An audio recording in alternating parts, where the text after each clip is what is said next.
Esse vídeo é um oferecimento do curso Astrofotos com celular. Saiba mais no final desse vídeo. Em 2015, houve uma grande comoção na comunidade espacial. Isso porque até então a melhor imagem que tínhamos de Plutão era essa. O telescópio Hubble também orientou suas lentes para Plutão, mas de tão pequeno e distante, o melhor que vimos foram apenas algumas gotas de variação de cor. Mas em 2015, tudo mudou. Isso porque, depois de uma jornada de 9 anos, a sonda espacial New Horizons voou pelo planeta anão, dando-nos uma clareza de detalhes de Plutão e suas luas como nunca vimos antes. O que a sonda New Horizons viu e descobriu durante o seu sobrevoo ao sistema de Plutão? Meu nome é Denis Ariel e você está assistindo Astrum Brasil. Venha comigo até o final, pois vou mostrar todos os destaques da missão New Horizons a Plutão. Vamos primeiro te dar um contexto, caso saiba pouco sobre esse magnífico planeta anão, ou se faz tempo que você não tem notícias dele. Além de ser um mundo extremamente bonito, é também pequeno, muito menor que a nossa Lua. É encontrado no Cinturão de Kuiper, um cinturão disperso de objetos como asteroides e cometas, além da órbita de Netuno. Plutão foi o último dos tradicionais 9 planetas a ser explorado. Isso foi devido à sua distância de nós, mas também, acredite se quiser, não era considerado um corpo celeste muito interessante. Felizmente, a equipe da New Horizons trabalhou pesado para essa missão ser aprovada, e em 2006 a New Horizons foi lançada como parte do programa Novas Fronteiras da NASA, para missões espaciais de orçamento médio. O objetivo da missão era chegar a Plutão o mais rápido possível, e para isso a New Horizons foi o lançamento mais rápido de todos os tempos, consistindo em um veículo espacial superleve, montado em um dos foguetes espaciais mais poderosos de todos os tempos, o Atlas V. Ultrapassou a Lua em apenas 9 horas. O programa Apollo levava 10 vezes mais tempo para isso. A caminho de Plutão, usou a assistência gravitacional de Júpiter e acelerou em 3 anos o tempo de chegada. Também usou Júpiter como uma rodada de testes para seus sistemas, capturando imagens e vídeos incríveis do planeta e suas luas. Após esse teste bem sucedido, a New Horizons entrou em um modo de hibernação para evitar o desgaste de seus instrumentos. Conduzindo a sua aproximação em 2015, a equipe voltou a ligar os sistemas e todos os dias a sonda enviava de volta imagens do sistema de Plutão. Foi um momento incrivelmente emocionante para os entusiastas que acompanhavam a história. Começamos a vislumbrar o que seria a possível aparência de Plutão e o quão diferente Plutão era de sua maior lua, Caronte. Dia a dia, a resolução de imagens ficava cada vez maior e mais detalhes podiam ser notados. Sim, havia outros objetivos científicos para a missão, mas a coisa mais interessante para mim era a aparência de Plutão. Logo era possível observar o que parecia ser uma forma de coração no planeta anão. E no dia 14 de julho, a sonda New Horizons fez sua abordagem mais próxima, a apenas 12.500 km da superfície de Plutão. No entanto, os controladores da missão não receberam prontamente uma imagem. Primeiramente, a sonda estava muito ocupada tirando diversas fotos durante o sobrevoo, ao invés de transmitir as imagens imediatamente. Uma vez iniciada a transferência de dados, tiveram de lidar com a lenta velocidade de upload de apenas 1 kbps. Além disso, havia uma latência de 4,5 horas entre a sonda espacial e a Terra. Mas o que viu e enviou de volta foi espetacular. Cadeias de montanhas, planícies de gelo, geleiras e uma atmosfera. Também deu uma boa olhada em algumas das luas de Plutão. Então vamos entrar em detalhes sobre o que realmente foi descoberto durante esse sobrevoo. Uma das primeiras observações sobre Plutão foi sua relação incomum com suas luas. Para começar, a maior lua de Plutão, Caronte, possui uma órbita muito próxima e também é muito grande em comparação. E isso significa que o baricentro dos dois corpos, ou seja, o seu centro de massa, está fora do corpo celeste principal. Na verdade, ambos orbitam em torno de um ponto no espaço. Não apenas isso, mas ambos os corpos são um exemplo do chamado acoplamento de maré, ou seja, ambos estão atrelados um ao outro. E isso significa que se você estiver em um dos corpos, o outro não se moverá daquele ponto do céu. Isso é muito incomum, porque enquanto algumas luas estão acopladas por maré com seus planetas primários, os planetas não necessariamente estão acoplados às suas luas. Caronte é visualmente muito diferente de Plutão, sendo muito mais escura. Isso implica que eles não possuem a mesma origem. O resto das luas de Plutão são muito pequenas, tendo apenas alguns quilômetros de diâmetro. Suas órbitas são excepcionalmente circulares e são todos coplanares com a órbita de Plutão. A geologia de Plutão é muito interessante. A maior característica visível em Plutão é esta região com o formato de um coração gigante, que impressionou o mundo quando foi vista pela primeira vez. Desde então, foi nomeada de Planície Sputnik. É do tamanho do estado americano Texas e tem um forte contraste de cores com a área circundante. Isso porque é uma planície de gelo gigante. De fato, durante o sobrevoo, foi confirmado que 98% da superfície de Plutão é composta por nitrogênio congelado. Em média, a temperatura na superfície de Plutão é de 229 graus Celsius negativos, o que significa que o gelo de água seria rígido e quebradiço. Por outro lado, o nitrogênio congelado nessa temperatura age como água congelada na Terra, o que significa que pode fluir como geleiras.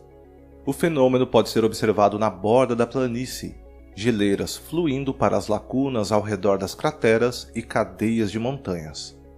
As próprias planícies de gelo gigantes têm formato poligonal em todo o seu diâmetro. Também não existem crateras, o que significa que deve ser uma característica relativamente nova ou que está em constante renovação. Talvez tenha apenas 10 milhões de anos. As células poligonais mostram sulcos provavelmente causados por sublimação, o processo em que o gelo se transforma diretamente em gás. Embora não se saiba ao certo, a planície Sputnik poderia ter se formado a partir de um impacto, e as crateras supostamente preenchidas de gelo por um potencial oceano líquido subterrâneo. Esta bacia cheia realmente causa uma anomalia gravitacional positiva. Uma anomalia gravitacional é onde a gravidade em um ponto é diferente de outros lugares no corpo celeste. A planície de gelo está diretamente oposta à Lua Caronte, que a alinharia com o eixo das marés. Devido à curta distância entre Plutão e Caronte, os efeitos das marés são muito fortes em ambos os corpos. Esta pode ser a razão pela qual Plutão está acoplada por marés a Caronte, e os dois corpos não podem desviar-se um do outro. Ao redor das planícies de gelo há vastas cadeias de montanhas feitas de gelo de água. Quando vistas de lado, parecem espetaculares.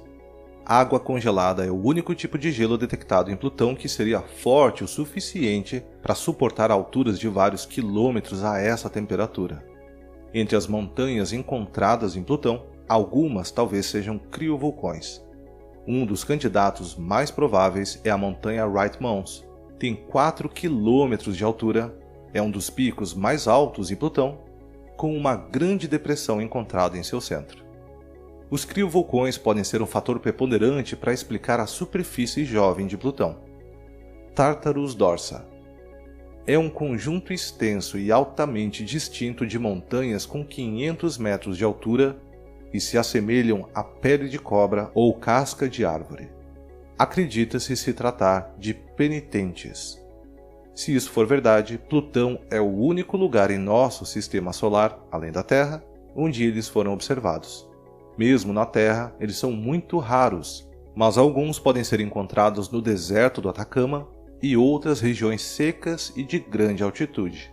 Os penitentes de Plutão são muito mais altos e cobrem uma área muito mais vasta do que na Terra. Só podemos imaginar como eles se parecem de perto.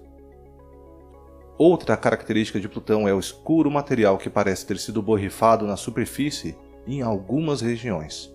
A maior região borrifada é chamada de Cthulhu Macula. Possui uma estranha semelhança ao formato de uma baleia, como pode ser visto nessa imagem. Acredita-se que a cor escura é um depósito de tolinas, um tipo de alcatrão composto de hidrocarbonetos que interagem com a luz solar. Depósitos semelhantes podem ser vistos em Jápeto, uma das luas de Saturno. Então o processo foi visto em outras partes do sistema solar. Esta região de Plutão tem muito mais crateras que a planície Sputnik, o que significa que a superfície ali pode ser muito mais antiga.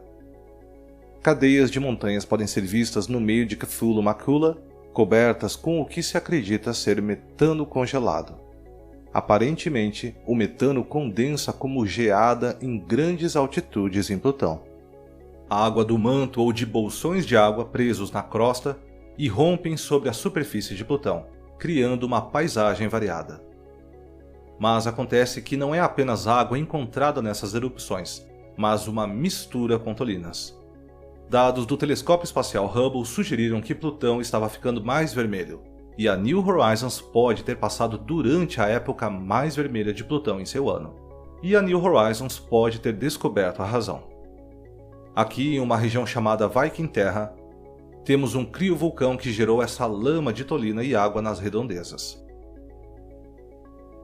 Bem próximo a essa região, vemos uma cratera e um vale preenchido por essa lama durante outra erupção. Neste vale você pode ver onde essa lama desceu e se acumulou. O mesmo também pode ser visto em outra região chamada Virgil Fossey, outro vale por onde essa lama desceu. No entanto, o mais interessante sobre tolinas não é encontrado em Plutão, mas em seu planeta não gêmeo, Caronte.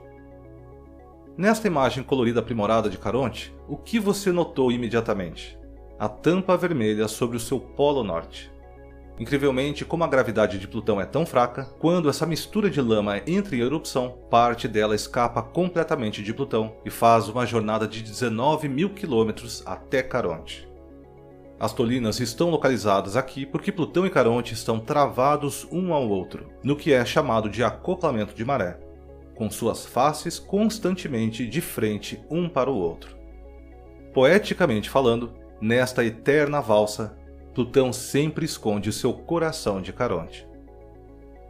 Isso significa que mais tolinas caem em um lugar específico em Caronte, ao invés de em todo lugar.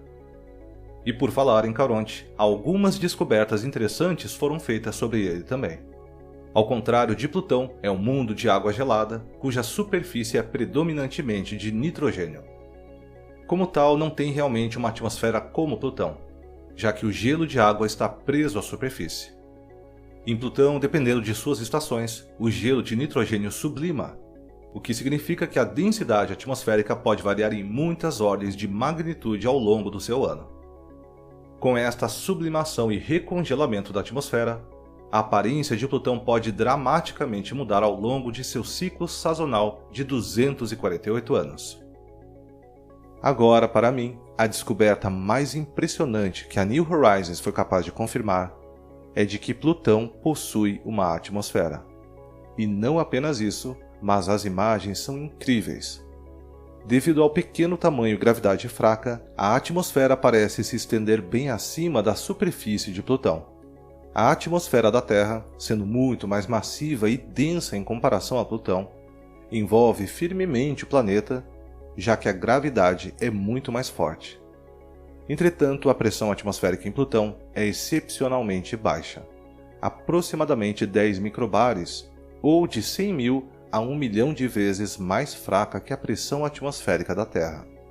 Teoriza-se que a pressão possa aumentar de 18 a 280 milibares, 3 vezes a pressão atmosférica de Marte e 1/4 da pressão atmosférica da Terra, caso a temperatura aumente e ocorra a sublimação dos gelos da superfície em gases, o processo que já vimos nas planícies de gelo.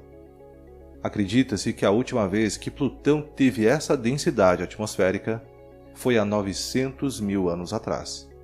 A essa pressão e temperatura, as condições até poderiam ser ideais para o nitrogênio líquido se formar na superfície de Plutão. Evidências dessa teoria podem ser encontradas aqui, no que parece ser um lago congelado. Em certos índices, dentro de apenas um ano, a densidade atmosférica de Plutão pode até quadruplicar, devido a variações sazonais. Esse é um contraste enorme em comparação com outros corpos celestes do Sistema Solar, com atmosferas geralmente bem consistentes. A atmosfera consiste nos mesmos gelos condensados na superfície. Uma outra descoberta fascinante da sonda New Horizons diz respeito à atmosfera de Plutão possuir até 20 camadas de neblina. As camadas de neblina em si não eram inesperadas, mas a quantidade delas sim. Elas podem claramente ser vistas em algumas dessas imagens, agindo como camadas finas de nevoeiro. A luz solar pode ser vista atravessando uma dessas camadas nesta foto. As sombras das montanhas claramente vistas em contraste com a luz do Sol brilhando através da névoa. As camadas não parecem estar niveladas com o planeta. Aqui você pode ver essa camada de neblina acima da superfície, mas neste lado da imagem ela toca a superfície. Como uma observação, para mim, estas são as mais impressionantes fotos de Plutão, e eu deixei elas para o final de propósito. Você pode apreciar a profundidade e a escala das cadeias de montanhas. Plutão quase parece uma réplica de um brinquedo devido à extrema topografia saliente.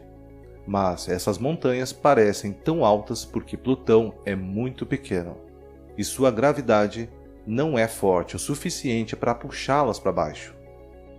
Em junho de 2020, os cientistas divulgaram um artigo afirmando que, sob a superfície de Plutão, acredita-se que haja um oceano de água líquida, muito parecido com as luas geladas dos planetas gasosos.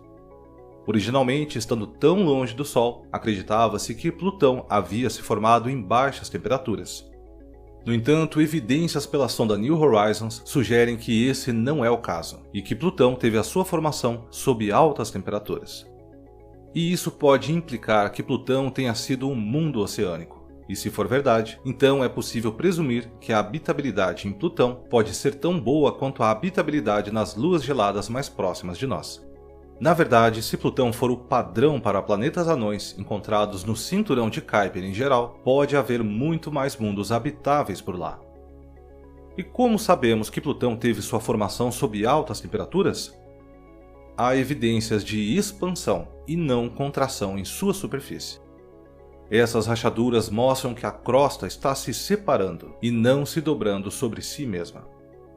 Se isso for verdade, Plutão teve uma formação em altas temperaturas, talvez com bombardeios de outros planetesimais aquecendo durante os estágios iniciais do Sistema Solar, pode ser que logo depois de ter sido formado, ele teria energia térmica suficiente para ter sido um mundo oceânico. Isso realmente coloca uma nova perspectiva sobre como o Sistema Solar se formou. Independente da natureza mutável de Sputnik Planitia, é incrível como geralmente existem poucas crateras em Plutão e Caronte. Isso pode ser não apenas porque suas superfícies são jovens, mas talvez o cinturão de Kuiper seja mais desprovido de objetos menores do que podemos ter pensado inicialmente. A New Horizons viajou tão longe da Terra que, quando olhou para o sistema estelar mais próximo de nós, Alpha Centauri, registrou uma clara diferença de ponto de vista em relação ao que vemos aqui na Terra. E isso se deve à paralaxe. E aqui há algo que realmente me deixa fascinado. A New Horizons viajou para tão longe em relação a nós que foi capaz de perceber uma mudança de perspectiva ao olhar para Alpha Centauri. E não menos fascinante, o fato de ter viajado todo esse caminho e o que temos é essa única e pequena diferença de perspectiva do sistema estelar mais próximo de nós.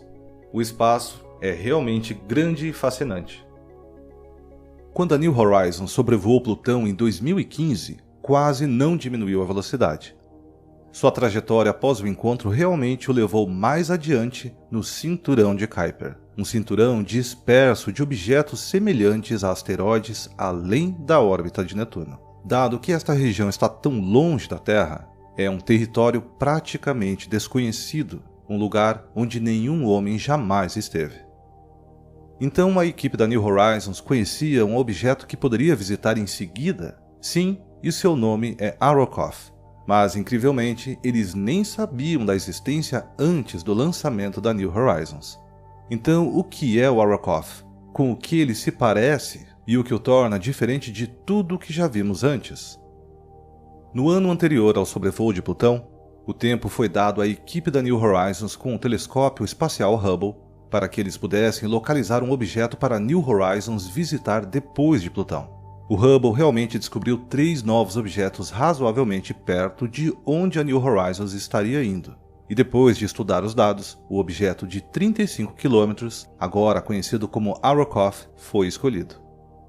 Como resultado, Arrokoth seria o primeiro objeto visitado a ser descoberto após o lançamento da espaçonave que o visitava.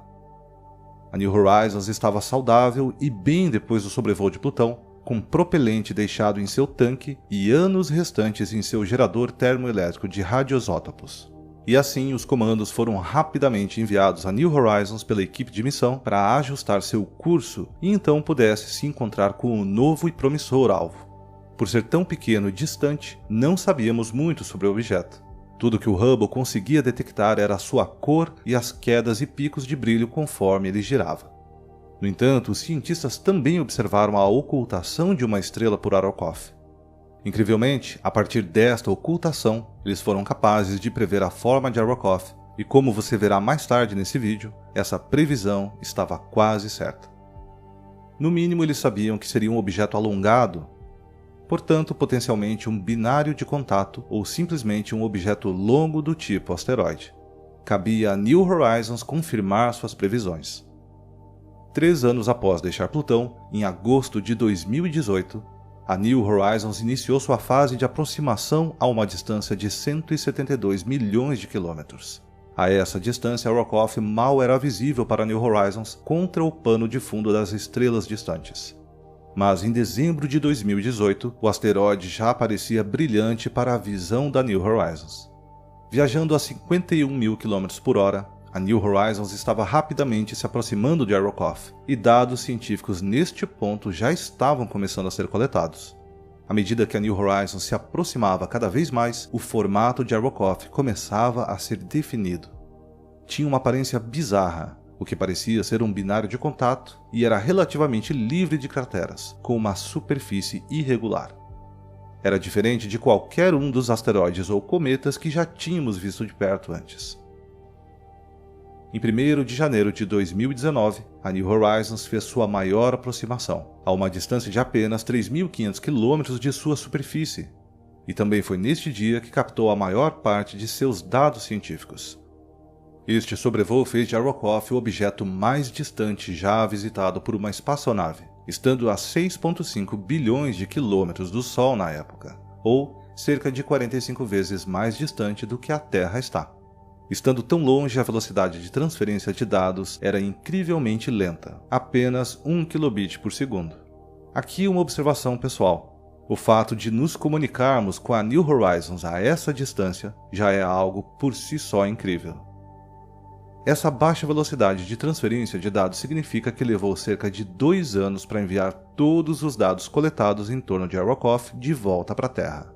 Os dados de maior prioridade foram enviados primeiro, a saber, as imagens, embora eu me lembro que na época as imagens de maior resolução demoraram um pouco para voltar. Apenas imagens de baixa resolução estavam disponíveis quando todos os meios de comunicação estavam publicando histórias do sobrevoo. Eu diria que a maioria do público em geral nunca viu Arrokoth em toda a sua glória. Então aqui estão as imagens de mais alta resolução que temos deste objeto fascinante, em cores verdadeiras. O que você notará imediatamente sobre Arrokoth é que ele é de cor avermelhada, ao contrário da maioria dos asteroides mais próximos de casa, que são mais cinzentos e mais escuros. É vermelho por causa de uma semelhança que compartilha com Plutão. Ele tem uma abundância de tolinas em sua superfície. Tolinas são compostos orgânicos que foram decompostos pelos raios solares e cósmicos. Em um certo ponto, os compostos orgânicos na superfície provavelmente incluíam metano e amônia. Entretanto, Arrokoth não tem nenhuma dessas substâncias restantes, provavelmente devido à sua baixa massa. O que o espectro de Arrokoth revela é que ele tem metanol, cianeto de hidrogênio e gelo de água na sua superfície. A abundância de metanol na superfície de Arrokoth é o principal fator por trás de sua cor vermelha, já que o metanol irradiado é provavelmente a causa das tolinas. No entanto, há um certo mistério nos espectros de Arrokoth. Curiosamente, há uma banda de absorção de 1,8 micrômetros nos espectros de Arrokoth. E os cientistas não sabem o que é esse composto. Ainda não foi identificado e não é nada que já vimos antes. É uma pena que não tenhamos conseguido obter uma amostra de sua superfície para poder dizer com certeza. A próxima coisa que você notará sobre Arrokoth, em comparação com asteroides mais próximos de casa, é a ausência de pequenas crateras de impacto. Acredita-se que isso se deva à própria natureza do cinturão de Kuiper. Este cinturão poderia ter de 20 a 200 vezes a massa de nosso cinturão de asteroides, mas muito dessa massa também está contida em grandes corpos semelhantes a Plutão, que pontilham o cinturão. Embora não possamos dizer com certeza qual é a população do cinturão de Kuiper, ele é definitivamente mais espalhado do que o nosso cinturão de asteroides, simplesmente porque é 20 vezes mais largo e tem uma circunferência muito maior. Estar tão longe do Sol significa que as velocidades orbitais são muito mais lentas, portanto, mesmo que ocorra um impacto, será a uma velocidade baixa. Os meteoritos que você vê criando estrelas cadentes na atmosfera da Terra podem nos atingir a cerca de 75 km por segundo, enquanto os impactos no cinturão de Kuiper podem ser apenas a velocidade de 300 metros por segundo. Esta depressão aqui, que parece uma cratera, pode não ter sido formada de fato a partir de uma colisão, mas pode ser um sumidouro causado pelo escape de substâncias voláteis logo abaixo da superfície. A falta de colisões significa que o que vemos de Arrokoth agora é como uma cápsula do tempo do início do Sistema Solar, um objeto que foi preservado por bilhões de anos. Embora uma colisão lenta seja uma das maneiras pelas quais este objeto pode ter surgido. Quando os asteroides no cinturão de asteroides impactam uns nos outros em alta velocidade, eles causam crateras ou fazem com que o corpo se fragmente completamente. Mas uma colisão lenta, como as do cinturão de Kuiper, podem fazer com que os dois objetos simplesmente se fundam. Também pode ser que os dois lóbulos de Arrokoth se formaram lado a lado em uma nuvem rodopiante de fragmentos de gelo que se aglutinaram em dois corpos em órbita. Eventualmente, esses corpos ficaram cada vez mais próximos até que se uniram. De todo modo, a fusão teria acontecido muito lentamente porque realmente não há muitas linhas de fratura e tensão para falar. Então a velocidade máxima da colisão não seria mais do que 2 metros por segundo. Além do mais, ambos os objetos teriam de estar atrelados por efeitos de maré antes de se fundirem. O fato de os dois lóbulos de Arrokoth serem muito semelhantes dá peso à teoria de que eles se formaram na mesma região. Antes de Arrokoth receber sua designação formal, você pode tê-lo conhecido por um nome diferente, já que era originalmente apelidado de Ultima Thule. Agora, os lóbulos individuais são conhecidos como Ultima e Thule. Você também notará algumas regiões muito brilhantes na superfície. Os que estão na cratera são provavelmente de avalanches, pois o material caiu para dentro depois que o sumidouro apareceu.